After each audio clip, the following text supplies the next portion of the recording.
Regina, Mater misericordiae, vita dulcedo, estes nostra salve. The Lord be with you. A reading from the Holy Gospel according to Matthew.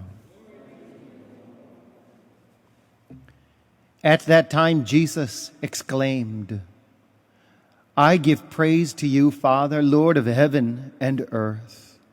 For although you have hidden these things from the wise and the learned, you have revealed them to the childlike. Yes, Father, such has been your gracious will. All things have been handed over to me by my Father. No one knows the Son except the Father, and no one knows the Father except the Son, and anyone to whom the Son wishes to reveal him. The Gospel of the Lord.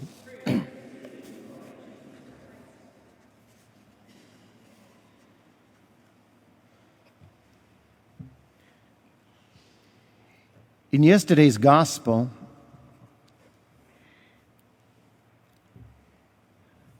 Jesus is reprimanding two towns because they wouldn't accept him. They wouldn't accept his mighty deeds. He's being rejected. And here you see how Jesus faces rejection. Jesus is not seeking consolation from the world. He's not seeking consolation from the approval of other people. He's not seeking to be somehow soothed concerning the hostility of other people who are harassing him. Rather, he reveals to the hostility of humanity how fraught man is with violence and their love of power.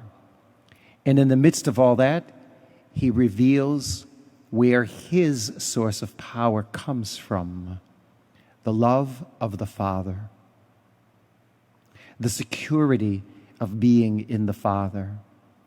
Jesus reveals himself here as being the model of all his Father's children, cherished by the Father as his dear infants. Jesus, the only begotten Son.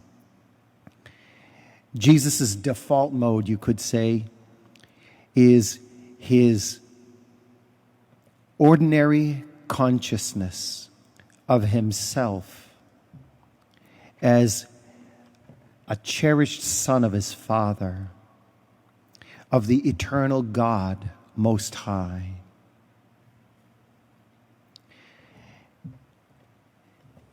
Jesus, you could say, because of this understanding of his Father, is in the habit of running home to Daddy when it comes to things like rejection.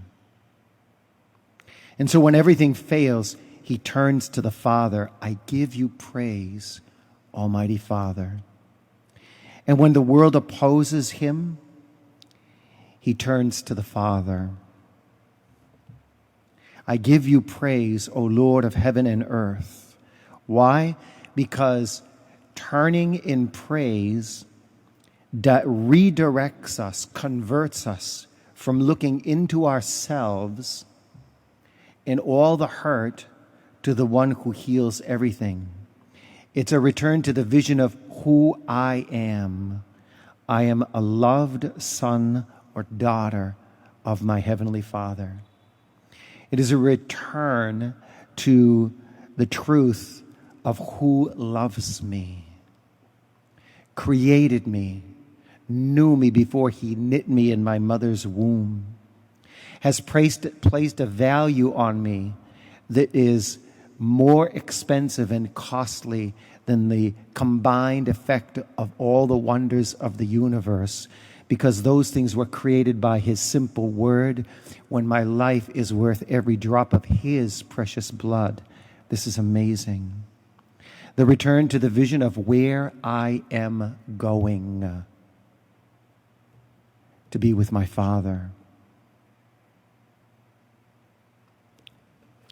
These questions, who I am, who loves me, where I'm going, these questions are also the questions that Moses would go back to again and again in his journey with the children of Israel. Moses would find himself often running to the Father to return to him. Every plague, or following every plague, I'm sure Moses was filled with tension and wondering what's going to happen next. But with every plague, he would go back to the Father and say, okay, play your next card. I don't have any. I go to my Father.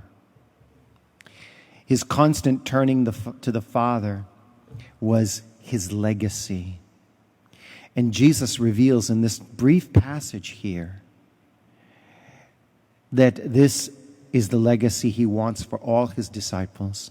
It's the legacy the Father wants for his children, that they would feel free to come to him at every moment and always turn back to him for the answer to rejection, the answer to desolation, the answer to isolation, the answer to prayer that seems to have gone flat, the answer to growth and change, the answer to who I am, where I'm going, and who really loves me. Regina Celi, letare